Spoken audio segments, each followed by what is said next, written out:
नाम है राजीव कुमार बजाज यानी आरकेबी और मैं हूं इस वक्त एडवोकेट प्रदीप नाम्बियर जी के साथ। प्रदीप जी नमस्कार। नमस्कार सर, नमस्कार। आप सबको प्रदीप जी और मेरी तरफ से होली की बहुत बहुत शुभकामनाएं। Happy Holi to everybody. Pradeep ji, आप होली के एवज में कुछ कहना चाहेंगे? Happy Holi. Holi is the festival of absolute colours, And the vibrant colors of the nation, and we as a nation are vibrant. Absolutely different communities, different faith, all coming together to make one complex India. And Holi is the festival for abandonment and joy. Yes, That's it. Exactly. Unbridled joy in everything. फिलहाल आप सब लोगों को होली की शुभकामनाएं nation now की तरफ से, और आपको जय हिंद, जय महाराष्ट्र, जय भवानी, जय शिवाजी, वंदे मातरम। वंदे मातरम सर। जय सिया राम, हर हर महादेव, हर हर महादेव। अस्सलाम वालेकुम, सत श्री अकाल, गुड इवनिंग, शलोम, निहाओ और बाकी जो भी बाकी प्रदीप जी कहना चाहें, मतलब apart from Swahili, Jambo, apart from Swahili, Japanese, yes. whatever you want. Yes. So Pradeep ji, Arvind Kejriwal is in jail. Exactly. He is in custody. K. Kavita is in jail. Sanjay Singh also in jail. Manish Sisodia also in jail. Satyendra Jain also in jail. Hemant Soren also in jail. Yes. So many politicians in jail. Oh dear. और अब यहाँ पर एक there's a very legal point over here, which is after the imposition of the Electoral Code of Conduct, aren't these agencies supposed to keep the Election Commission in the loop that we're going to take this action against a sitting chief minister? I mean, what is the law? I'm not sure what the law is. Actually, every other institutions is absolutely disabled, stands disabled. So, EC permission should be taken, should not be taken. Now it depends on how EC takes up the cause. Because if right. it's absolute case of corruption, then how can you take a permission of the election commission for everything? Zarurat nahi hai. Because even the court ruled that if genuine, there's some very bona fide cases are there of needing arrest, you don't require permission from anybody. And why will every case in the nation, if it has to go through the EC, then it becomes a problem. That's right. No, but we are talking about a political party, the head of a political party. He is a convener of a political party, and at the moment he's in jail. So, rightfully speaking, and he's the chief minister, sitting chief minister of a state, who hasn't resigned as yet, and he remains chief minister, even though he's in ED custody. So, and he says he's going to conduct the affairs of office from jail in case he doesn't get bail. Now, I don't know how this will play out, but rightfully speaking, the chief election commissioner should have been in the loop. That is my understanding. I don't know whether he has been in the loop or not. I think the Supreme Court Justice Khanna was very clear. He says it's a crime, but just because he happened to be a politician, we cannot change the laws for it. No, it's a crime. It just happened to be a politician. But that was in the case of K. Kavita. Yes. Where he said that you cannot approach the Supreme Court directly, you have to come through the due process. You have to go to the trial court, the high court, and then come to us. Just because you happen to be a politician, I'm not going to be changing the entire rules for you. That's what he said. But I don't think the election commission was discussed there. I'm not sure. No, but even this particular thing, it's a crime in itself. It's a crime in itself. The FIR has been registered long back. Some people have all been. This is a follow-up. ECIR. It's a ECIR, not an FIR. No, this is an earlier case where Sanjay Singh is inside, where various other persons are inside. Yeah, under the enforcement directorate, it's always an ECIR. It's a no, but the process of crime has already started. The administration of justice has already started. They are already arrested. He's not the first arrest. He's among the arrested people. But now he's a kingpin. And now he's a kingpin. One of the many kingpins. Yes. And the earlier kingpin was, of course, Mr. Srichand Reddy, who has also given about 58 crore rupees to the BJP in electoral bonds. Yes. And now he's an approver and he's out because of back pain. बिल्कुल पीठ में दर्द की वजह से उनको bell मिल गया साहब, और वो बाहर हैं और अप्रूवर है, and he's the main witness in this particular case. So let's see how this plays out. In any event, as far as the BJP is concerned, the tainted witnesses, it's an entire judicial process. I mean, it's not going to be overnight to show that the prosecution witness is tainted and he's not come with clean hands, and that's all in the matter of when it goes on, years and years of investigation and judicial trial, and the process goes on. In any event, जहाँ तक के PMLA का सवाल है साहब, Section 45 of the PMLA, which grants bail, it is very difficult to satisfy both conditions. Impossible. So, I'm not sure if Mr. Arvind Kejriwal is going to see the light of day in the next 1 year. Unless, of course, he's as lucky as say Sanjay Raut sahab was. Sanjay Raut ji 90 दिन के 100 दिन के बाद बाहर आ गए थे. I think he is the only politician, he is the only person accused in an ED matter who has come out so quickly. But still, I don't see Mr. Arvind Kejriwal being allowed to campaign in this particular Lok Sabha election cycle. मुझको ऐसा लगता है. आपको क्या लगता है, Pradeep ji? No, he's already inside the way the question of campaigning, unless the court allows him to give the relief for campaigning. Otherwise, he's in enforcement directorate custody. He's in custody, and then there's judicial custody. Unless the court gives him relief to campaign, I don't think anything is going to happen. And the only court that can actually grant him relief is the Supreme Court. Yes. So he'll have to now appeal before the High Court. और high court के बाद, क्योंकि high court is highly unlikely to grant him bail, and then he will go up to the supreme court where he will be up against the same bench headed by Justice Sanjeev Khanna and Justice Bela Trivedi, and of course there will be a third judge. It could be anybody, Justice Venkateshan हो सकते हैं, कोई और हो सकते हैं, लेकिन मुश्किल है साहब, जमानत मिलना ज़रा मुश्किल है, very frankly speaking.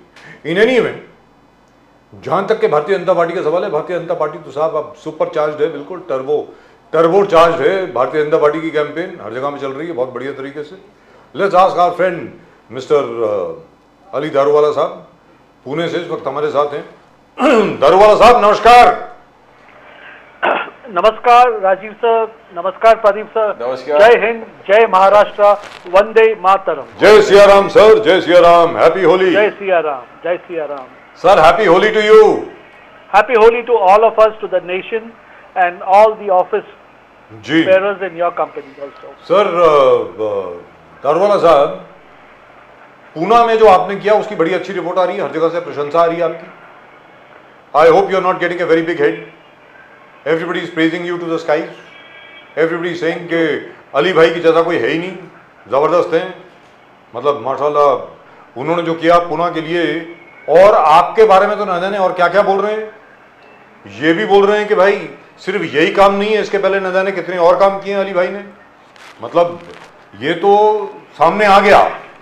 इसके अलावा भी न जाने आपने कहां कहां पर किस किस जगह पर लोगों की मदद की है, which is absolutely wonderful. Daruwala साहब, one must congratulate you. Fantastic work. Thank you Rajiv sir. It is your greatness and that you are appreciating, and the work is appreciated. That's more than very important to me, sir. It's fantastic. Great work, sir. Daruwala sahab. Really, congratulations from all our viewers. You really are doing a wonderful job. Absolutely fantastic. और दूसरी बात क्या हुई है कि अलग अलग surveys जो भी आ रहे हैं, उनमें एक सर्वे में तो साफ तौर पर लिखा है that the Muslims of India feel very safe under Mr. Modi. ये कहा जा रहा है कि मोदी जी की रिजीम में सबसे ज्यादा सुरक्षा हिंदुस्तान के मुसलमानों को मिली है. ये कैसे हो गया सर? इसके बारे में जरा बताएं. How did that happen please? Okay, now setting the record right on your channel, the institution that we are working for had a flagship program where the laws were being amended, laws were being made, and most of them, if you see the first 5 years of our regime, the laws that we laid out, starting from triple talaq to Ram Mandir to Article 370 abrogation, Uniform Civil Code, and new education policy to this effect. The propaganda what was run by the Congress that the Muslims are the most people, are the only community is going to face the brunt. So when things rolled out, it was very evident and very clear that Muslims were not affected at all. And if you say that Muslims are feeling protected, it is the particular the women in our community who are very, very happy as to this whims and fancies when men used to just get up and they used to say talaq. In Quran Sharif, it is very clearly written, even if it says talaq jokingly or angrily, it is accepted. When the law came, they were spellbound as to this cannot be taken. But at the same time, triple talaq was banned in Pakistan, Turkey, other Islamic countries, and India was later to follow. And who brought it in? The BJP, the पहल किसने किया? Bharatiya Janata party ने, नरेंद्र मोदी ने। 56 inch का जो सीना कहते हैं ना सर, ऐसा कोई ड्रास्टिक लॉ लाने के लिए उसको एक टाइगर की जरूरत है, जो हमारे मोदी जी में इन्होंने देखा। 370 कब से चला था? नेहरू जी के वक्त से चला था। उसको 10 साल में निकालेंगे, 5 साल में निकालेंगे, कभी नहीं निकाला।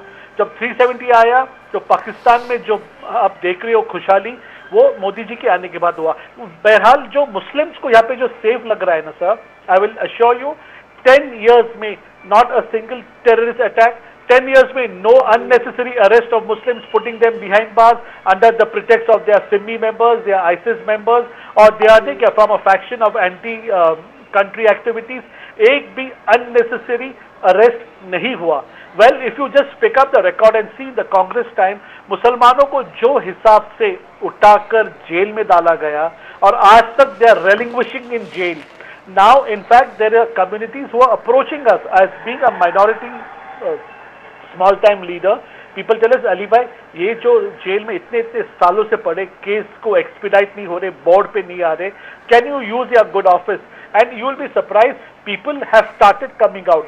जो निर्दोष है, जिसको उठा के जेल में डाला गया था, one by one they are getting released, and the honorable courts at various levels are evicting Muslims and sending them scot-free, sir.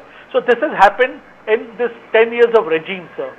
Amazing, absolutely amazing. And the other thing also is that I must remind our viewers that right from 1980 up till today, maximum number of riots and maximum number of anti-Muslim violence has taken place only under the Congress party. It has not taken place under the BJP. Sir आप देख लीजिए ना, मतलब आप मेरठ की right को देख लीजिए, मुरादाबाद राइट्स को देख लीजिए आप 1980 में, उसके बाद आप नेली के राइट्स को देख लीजिए।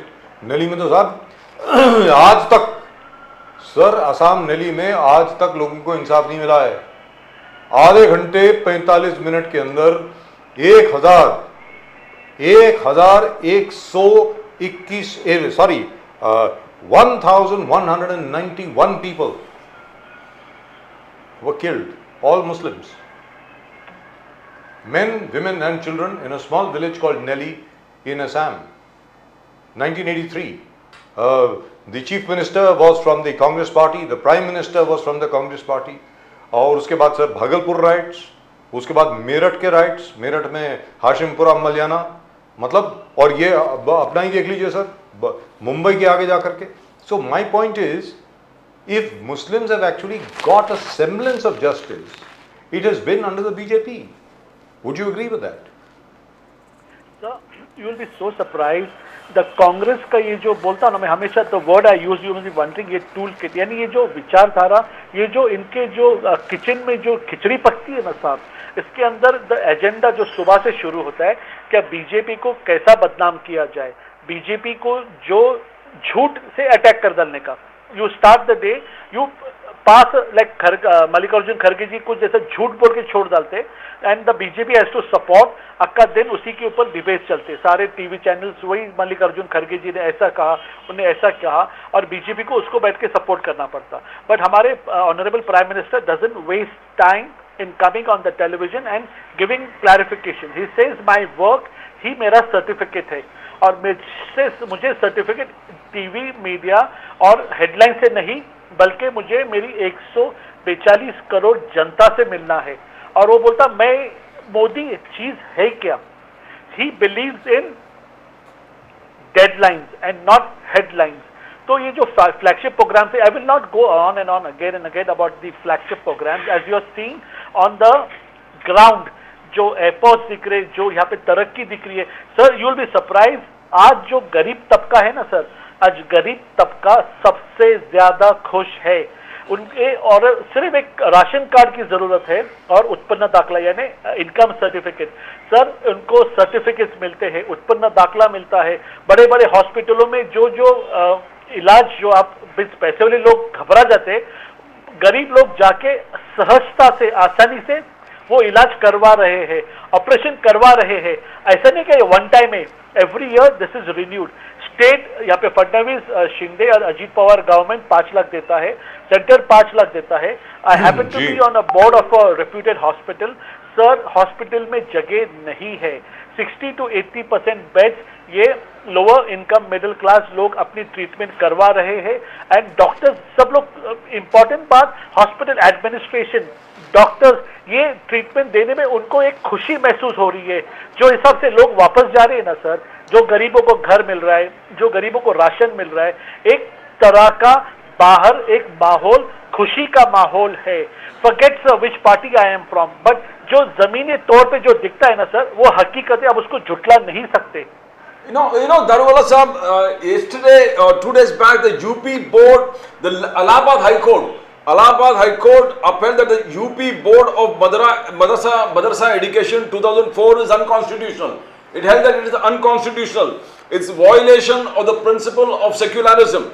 The High Court went on to tell the Yogi government that you need to form some schemes for the students studying in Madrasa so they can, reform themselves and bring them in the mainstream of education. Now, how do you see this? This seems to be, because you are a reformist among the Muslim community. You want reforms. You want the people to be educated. You want, as the Prime Minister, एक हाथ में कुरान और एक हाथ में computer मैं देखना चाहता हूँ. So, do you think this Allahabad High Court judgment is absolutely a landmark in the sense that it's talking about reforming the young Muslim students of this country? How do you see that, Darwala sir? Okay, about मदरसा sir, मैं आपको in a very small breath Rajiv sir, Pradeep sir, एक बात समझाता हूँ। मदरसे में होता क्या है, जो गरीब मुसलमान तबका होता है ना, जो अपने बाल बच्चों को परवरिश नहीं कर सकता, जिसके घर में 5-5, 6 से 8-8 बच्चे हैं, वो एक रेडी वाला है, रिक्शा वाला है, टायर पंक्चर वाला है, वो इतना पैसा जुटा नहीं सकता, वो लोग अपने बच्चों को उठा के मदरसे में डालते। मदरसा ये चंदा, ज़कात और डोनेशन पे चलता है। तो इसके जो कुछ थे ना सर सो कॉल्ड मालिक हकदाराना, जो वो लोग क्या करते, वो लोग उनको सिर्फ और सिर्फ कुरान हदीस की तालीम देते। जब एक बच्चा सिर्फ और सिर्फ कुरान और हदीस की तालीम, बेशक जो बहुत जरूरी है, लेकर जब वो बाहर मार्केट में गिरता है तो उसको मालूम क्या जॉब मिलता है सर? उसको सिर्फ 2 जॉब मिलते हैं। एक तो वो मस्जिद का, एक तो बांगी बन सकता है या इमाम बन सकता है। थर्ड चीज, वो इसके अलावा is not trained from his childhood to do anything else. Quran पढ़ के हदीस की तालीम लेके आप एक तो बच्चों को कुरान पढ़ाओ, बयान दो, और अपने मेंबर पे मीन्स जो एक हायर प्लेटफॉर्म है वहां पे जाके आप सिर्फ जुमा की नमाज पढ़ाओ। वो आदमी अगर ऐसा करता है, आपको पता है सर, एक इमाम को और बांगी को मस्जिद के लोग तनख्वाह क्या देते हैं? 7,000, 8,000, 9,000। अभी आप मुझे बताइए 8, 9, 10,000 में वो आदमी का गुजारा कैसा होएगा? इलाहाबाद हाईकोर्ट छोड़ दो सर, एक आम जनता, एक आम नागरिक के हिसाब से मुझे ऐसा लगता है मदरसा बेशक गौर गरीबों के बच्चों का परवरिश करता है, बहुत बेहतर काम कर रहा है, मगर इसके साथ साथ वो उसको अगर कंप्यूटर की नॉलेज दे, हिस्ट्री, ज्योग्राफी, इंग्लिश, साथ साथ में उसकी मदर टंग, और उसको एक रिकग्निशन स्टेट बोर्ड से अगर मिलता है तो इसके साथ उर्दू और अरबी के साथ साथ वो बाकी सब्जेक्ट्स भी सीखकर, अगर वो इमाम नहीं बनना चाहता, ये उसके ऊपर आज विलफुली डाल दिया कि तो इमाम ही बन, या तो देखा मस्जिद का खातिम ही बन, सर वो जाके एक दूसरी नौकरी को ऑप्ट कर सकता है। सर एक लॉजिकली समझो ना, आप इतना बड़ा जो एक तबका है, अगर उसको आप एक ही राह में भेजेंगे, मैं मानता हूं कि हमें इमाम की भी जरूरत है, हमें बांगी की भी जरूरत है, एट द सेम टाइम ये लोगों को एक ऑप्शन भी तो रहेगा ना कि आप आके ओपन मार्केट में आपकी जिंदगी आपके तौर तरीके से सीखो और आपके तौर तरीके से जियो। अगर इलाहाबाद हाईकोर्ट हर चीज में यहाँ कोर्ट को ही आना पड़ता है सर, या योगी की जैसे एक विचार, योगी जैसा एक महापुरुष है जो ये रिफॉर्म में मानता है, जो हमारे आसाम के चीफ मिनिस्टर है वो मानते हैं, क्या बोलते हैं मदरसा क्यों चाहिए, इन्हें मेन स्ट्रीम में लाइए, ये लोगों को कॉम्पिटिटिव बनाइए। ये लोग, I am telling you, you will get IAS, IAF, IRS officers. So who pays for the orphans? Kind of people. So who pays for the orphans who are at the moment being looked after by the madrasas? Sir, they only work on charity, on donation, on zakat. No, but what happens? What happens if these madrasas are converted into mainstream schools? Then somebody will have to pay for them. Correct, sir. I will tell you, there is so much of fund. There is so much of fund. You will be surprised. Devendra Fadnavis government, Ajit Pawar, Eknath Shinde government had come up with a proposal क्या इमाम साहब को भी अगर उसको government में से पैसा जाएगा, वो ट्रेजरी में से जाएगा, मस्जिद अगर रजिस्टर्ड है तो गवर्नमेंट भी उसको सपोर्ट करेगा। ये पहल को अगर सही तरीके से इसको अगर हम आगे लेके जा सकते तो मुसलमानों को एक अपनापन का एहसास मिलेगा। वो बोलेंगे जी ये सरकार हमारे बारे में भी सोचती है और हमारे बारे में भी संवेदनशील है। तो अली दरवाला साहब, चलिए ये तो बात हो गई। जहाँ तक मुसलमानों का सवाल है, I have a whole long list. I've been writing this since God knows when.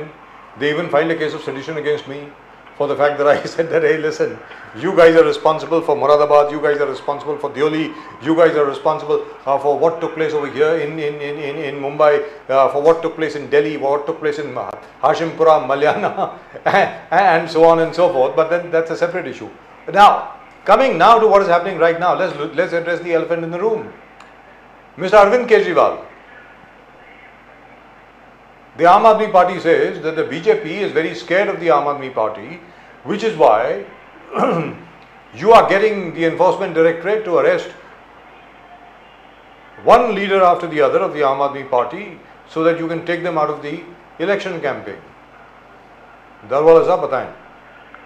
Sir, Arvind Kejriwal को अगर मैं हाँ, मेरी पार्टी नहीं, अगर मैं एक वर्ड में अगर आपको डिस्क्राइब कर सकूं तो वो आदमी बहुत ही शातिर लुटेरा है। ही हैज हाईजैक एक जो गरीब अन्ना हजारे जी का जो मूवमेंट था ना, इंडिया अगेंस्ट करप्शन, उसको हाईजैक करके ये वापस ये आदमी जो टूल किट जो इसको इंडिया में वापरा जा रहा है, ये फार्मर एजिटेशन को अगर आप देखो, ये कैंडल लाइट देखो, ये निर्भया केस देखो, जैसा हमारे पंतप्रधान बोलते हैं ना, एक जाति है जो है आंदोलन जीवी, ये वो आंदोलन जीवी जाति का आउटकम है। ये जो जेल में आज गए ना सर, ये बहुत पहले जाना चाहिए था सर। फोर्ड फाउंडेशन से देनगी लेना, वो पैसे कहाँ पे वापरना, ये सब जो चला है ना सर, ये बहुत जल्दी सर आपको 358 करोड़ का हिसाब देना पड़ेगा।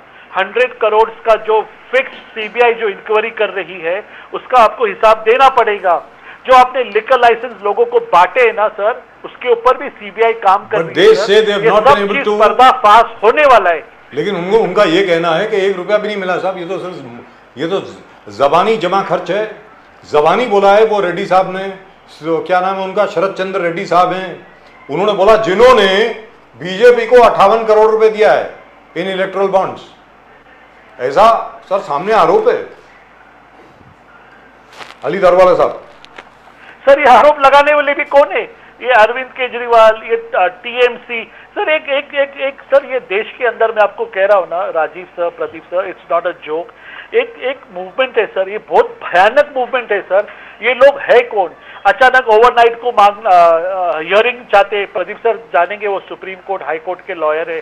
फिर उसके अंदर उनको हियरिंग मिलना या नहीं मिलना, फिर उसकी जो केस को फास्ट ट्रैक करना, फिर इलेक्शन बॉन्ड्स का ये जो इलेक्टोरल बॉन्ड्स का केस सुनौनी के लिए आना। ये कौन से लोग हैं? ये कौन से स्कूल ऑफ थॉट से निकलते सर? ये इनकी दुकान बंद होने पर है। जैसे पंतप्रधान ने ये फॉरेन फंडिंग 80,000 फर्जी एनजीओ को बंद किया ना, जब पैसा आना बंद हुआ तो बोले अब गोवा इलेक्शन हम कैसा लड़ेंगे, पंजाब इलेक्शन को पैसा कहां से आएगा, गुजरात इलेक्शन में तो खैर उनको तो पैसे की जरूरत ही नहीं थी, वैसे ही हारने वाले थे। ये ऐसी ये करप्शन करके ये सब नहीं क्या, 2 नंबर का पैसा ये पार्टी ने जमा किया है सर। इनके कितने मंत्री अंदर गए सर, इनके कितने, लिस्ट है सर, लिस्ट है। ये तो अभी लिस्ट शुरू होने वाली है सर। लेकिन दरवाला साहब, जो अब है, अगर बीजेपी को पैसा मिले तो वो व्हाइट मनी है, अगर किसी और को मिले तो वो ब्लैक मनी है। मतलब ये हो गया ना सर।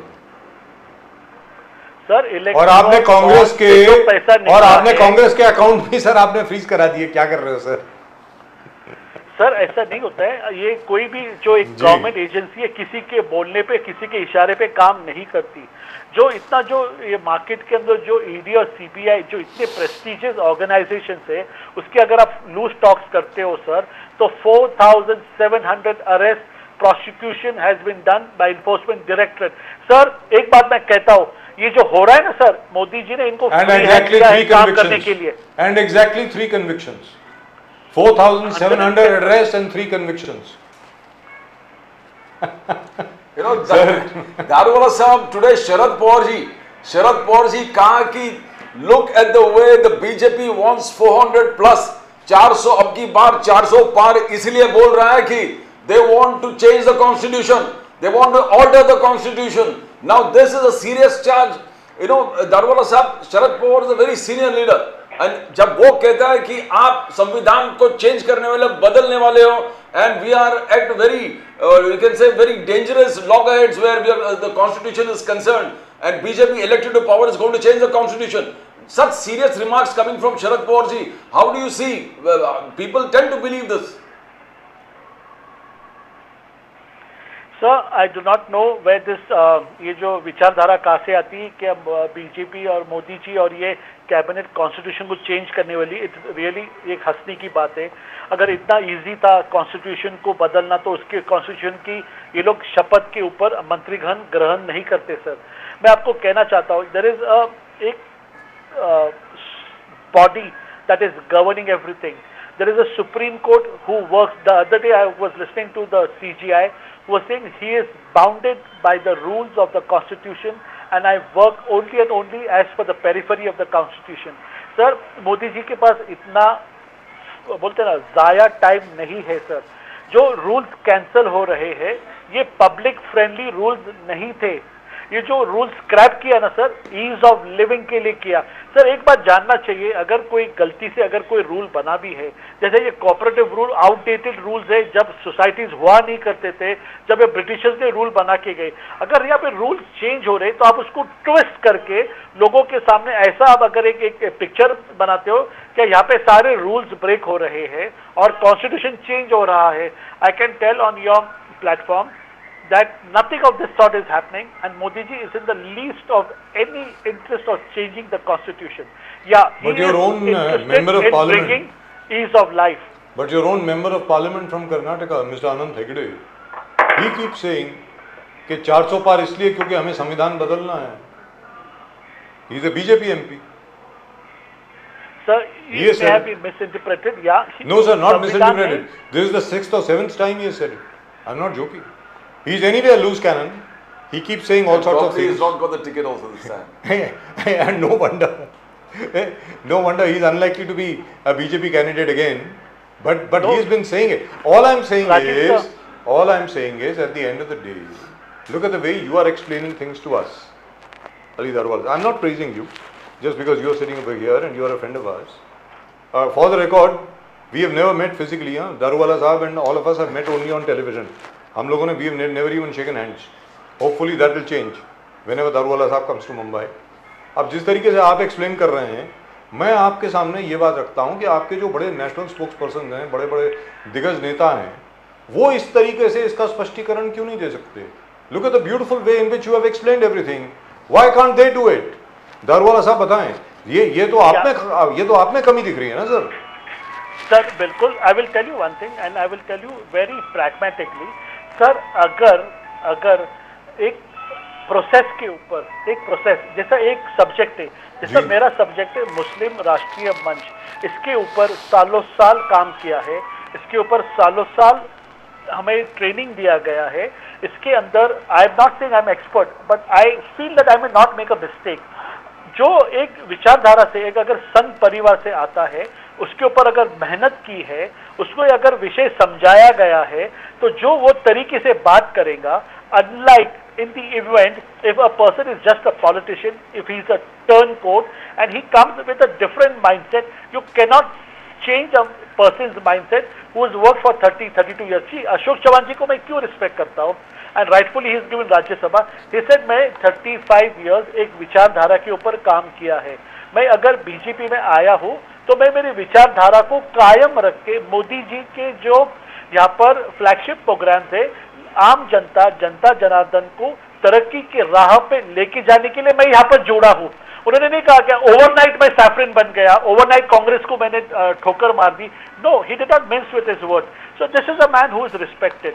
अजीत पवार जी को मैं क्यों रिस्पेक्ट करता हूँ? वो बोलते मैं बिल्कुल बारामती से जीत कर आया हूँ, मैं बारामती के लोगों की खुशहाली के लिए भाजपा में आके उनको ये फ्लैगशिप प्रोग्राम आखिरी अंत्योदय तक मैं उनको ये पहुंचाना चाहता हूँ. तो I am saying there may be some people who may have not understood the विचारधारा. एंड मोदी जी जो है बोलते ना, मैं गली कूचे में घूमा हूँ, लोगों की क्या तकलीफ है वो मैं जानता हूँ। अगर मैं एयर कंडीशन से उठ के जाके अगर मुसलमान लोगों का नेतृत्व करूंगा तो 100% आई विल मेक मिस्टेक्स। अगर मैं उनमें रह के उनके साथ खा के पी के उनकी तकलीफों को अगर मैं समझूंगा तो मैं भारतीय जनता पार्टी में जाके उनकी वेदना को सही ढंग से रख सकता हूँ और मैं कोशिश करूंगा। आई एम नॉट सेइंग कि मैं 100% सक्सेसफुल है, but I can get relief. और अगर मैं कोई बात कहता हूँ तो पार्टी लीडरशिप उसको रिस्पेक्टफुली कॉन्डिसेंट करती है। बिल्कुल दुरुस्त बात। लेकिन प्रदीप जी एक सेकंड, ये बड़ा इंपॉर्टेंट है क्योंकि सर अभी मुसलमानों की बात कर रहे हैं। Sir I don't know whether you are aware of what happened today in the supreme court. I don't know whether you are aware, supreme court में आज एक आर्गुमेंट हुई सीएए को लेकर के। Indira Jaising was appearing for a lot of people who wanted a stay on the implementation of the Citizenship Amendment Act. And this is the argument that she has come out with. Now I want you to listen very carefully because personally I am appalled, by the way. Even though Indira Jaising is a friend, she is a very good lawyer, etc. But how could she come up with this? I don't know. Perhaps you can tell me. You are a Muslim. And by the way, for the information of everybody, Ali Darwala Sahab is a Sunni Muslim. He is not a Shia. फिर दोबारा बता दूँ आपको.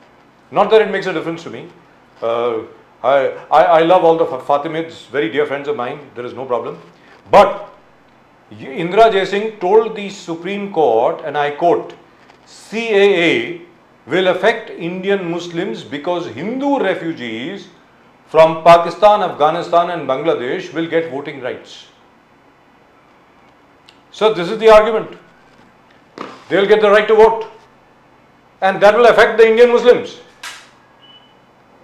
Darwala Sahab, it will affect you because some Hindu refugees from Pakistan who have been driven out by religious bigotry and persecution will come to India and become Indian citizens and will get the right to vote. Darwala Sahab? Rajiv sir, prosecution जो कहते हैं ना sir, एक विशिष्ट जाति के ऊपर जो अत्याचार किया जाता है उसके परिवार पे, उसके खानदान पे सर जो गुजरती है ना सर, वो 100 साल, एक डेकेड लगता है सर, वो उसके दिल से और उसके दिमाग से निकलने के लिए। Indira ma'am is such a senior council, I do not know how she pleaded this. Had she known, it's on record today. I just do not, I fail to understand as to what motivated her, sir. What motivated her, whether, I don't want to comment on anything from which you can please go ahead. School of thoughts these people are coming from, sir. There is I told you Rajiv sir, there is one current, that current जो एक undercurrent है ना sir, ये जो एक सरकार, एक विचारधारा, ये जो उन्नति को है सर, ये नीचे से खींचना चाहता है। एंड दे आर डाइंग, उनके सारे प्लॉट खत्म हो रहे हैं and they are being exposed. Sir लोग, आम जनता अपने प्लेट में सर अनाज चाहती है, वो अनाज कौन डालेगा? उसको पार्टी को वो सर वो जानती है, पहचानती है। अगर आप अगर आप क्या खाली उस अगर कपड़े से पहुंचते तो वहां पर ज्यादा दिन आप उनको हेल्प नहीं कर सकेंगे। Sir finally I tell you one thing, it's just matter of time. I told you I give my party 15 years. We are entering the 15th year. You will see the saffron in the south. You will see saffron in the Muslim domain areas. Sir, Muslim जनता अब BJP को embrace कर रही है. If there are more Ali Darwalas in this country, sir, I will not even take next 5 years. You will see in next 1.5, 2, 3 years, Muslim getting nominated, elected, selected, and even voted. This is the beginning of the new era. When Modi ji बोलते ना 2047 जनता को बहुत सही, मोदी जी, अमित शाह, योगी जी, देवेंद्र फडणवीस एक structure से सब ये करो। You know, Darwala Sahab, Rahul Gandhi, Mallikarjun Kharge Sahab said that you need to have a level playing field where elections are concerned. आप पूरे opposition leaders को उठा के जेल में डाल रहे हो, where is the level playing field? Rahul Gandhi went on to say that you have not only frozen Congress's bank account, you have frozen democracy in the country. लोकतंत्र को आपने freeze करके रख दिया है. Again, the same thing happens with Rahul Gandhi in every platform, goes on saying they are number one, लोकतंत्र खतरे में है, number two, the judiciary is being intimidated, number three, opposition leaders are being targeted, number four, right-wing activism on the surge, and number five, minorities are living in fear. तो ये सब धीरे धीरे क्या दारूवाला साहब खिल के सामने आ रहा है कि राहुल गांधी, मल्लिकार्जुन खड़गे साहब जो बोल रहे थे लोकतंत्र खतरे में है, सचमुच खतरे में दिख रहा है आज के तारीख में. And there is no level playing field where the elections are concerned. Sir अगर एक कोई जूनी केस है सर, लोगों की जो मेमोरी इतनी शॉर्ट है, हेराल्ड केस के अंदर उनके अकाउंट्स फ्रीज हुए थे, उनको अरेस्ट का वारंट निकला था, सोनिया मैम को निकला था सर. जब कहा थे सर, जब आपके वक्त आपकी जो टाइमिंग अगर आपके लिए कन्वीनियंट नहीं है तो आप इसको इतना ट्विस्ट करके जनता के सामने ऐसा रखते हो जैसा क्या ये सब इलेक्शन हराने के लिए कर रहे हैं. ये जूने केसेस है सर, ये सब जूने केसेस है. अगर आपको मालूम था अकाउंट फ्रीज होने वाला है, अरेस्ट होने वाला है, तो अपने ऑनरेबल कोर्ट को जाके एंटिसिपेटरी बेल क्यों नहीं लिया, अपने रिलीफ क्यों नहीं लिया सर? आपके लिए कोर्ट के दरवाजे खुले हैं. आप तो बोलते हैं ना कोर्ट के अंदर आपकी थोड़ी जमात अभी भी वहां पे बची है, तो why don't you use that platform? आपको वहां से रिलीफ क्यों नहीं मिल रहा है? क्या आप कहेंगे कि सुप्रीम कोर्ट भी यहाँ पर मैनेज है, जो the highest body in this country who everybody respects, all parties respect, अगर वही एक बचा है, आप सुप्रीम कोर्ट को भी अब्यूज करो तो फिर आपकी मन की शांति खत्म हो जाएगी सर. अली दारूवाला साहब, दूसरा है कि Rahul Gandhi accusation of prime minister Modi साहब दो हिंदुस्तान बना रहे हैं. दो हिंदुस्तान, एक हिंदुस्तान उनका अमीर दोस्तों के लिए और दूसरा हिंदुस्तान जिसमें सब देश के गरीब, पिछड़े, दलित, आदिवासी सब रहते हैं. 1% of the wealthy are holding 40% of the wealth of the nation. That is Rahul Gandhi's accusation. जनता को लूटते हैं मोदी जनता को लूटते हैं और अमीर दोस्तों में बांटते हैं. दारूवाला साहब, these are the on record charges that Rahul Gandhi is given. How do you see that? दो हिंदुस्तान है इस देश में. या बिल्कुल बिल्कुल. अगर ये कहते ना अमीरों की, इन्होंने तो नाम नहीं लिया सर, मैं आपके सामने नाम लेता हूँ. ये कहते हैं अडानी और अंबानी, ये दो ही परिवार है जिसने ये देश के अंदर पूरी लूट मचा रखी है. प्रदीप सर, राजीव सर, एक आम जनता में, the reason I am talking in Hindi, मुझे एक बात कहो, ये अडानी और अंबानी, इनकी कंपनी क्या 8 साल 9 साल पहले स्टार्ट हो गई, जो ये आने के बाद में सारे कॉन्ट्रैक्ट इन्हीं को मिलने लगे? सर बहुत सोच समझ के हमको बात करना है. आज ये कंपनी के अंदर ये देश की जो जनता है ना, उनके जिंदगी की पूंजी लगी है. आज अगर आप मार्केट देखते हो ना sir, it is touching the sky.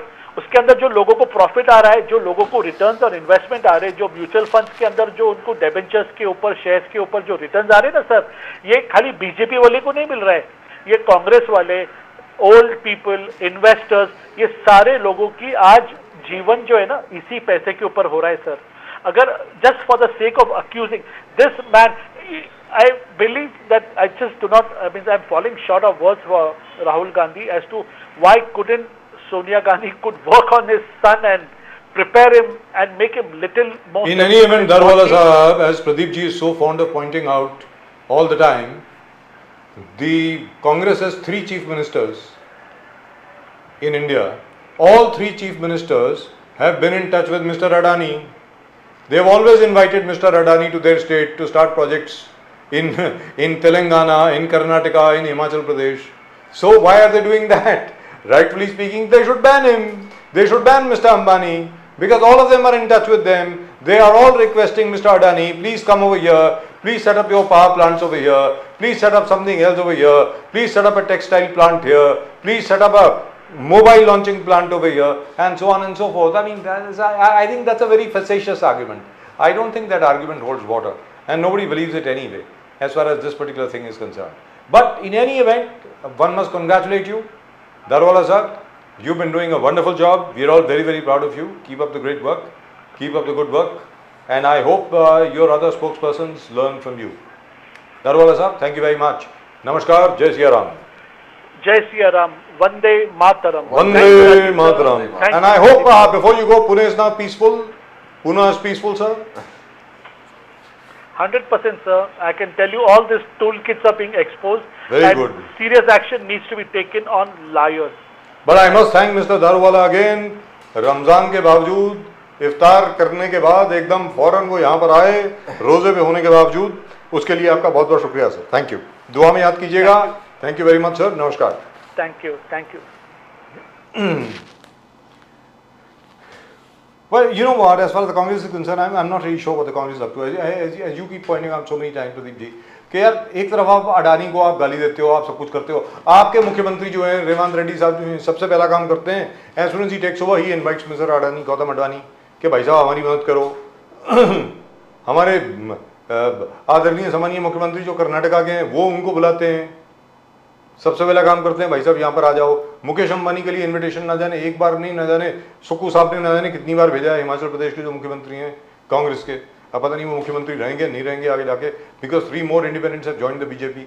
But all I'm saying is this is a very silly argument, you know, किसी इंडस्ट्रीज को अटैक करना या कुछ करना, अगर कुछ है तो भाई कोर्ट में जाओ, सीधी सादी बात है। मतलब ये क्या है, ये मेरी समझ के बाहर है। But anyway, now we have come to a very very serious subject, एक बड़ा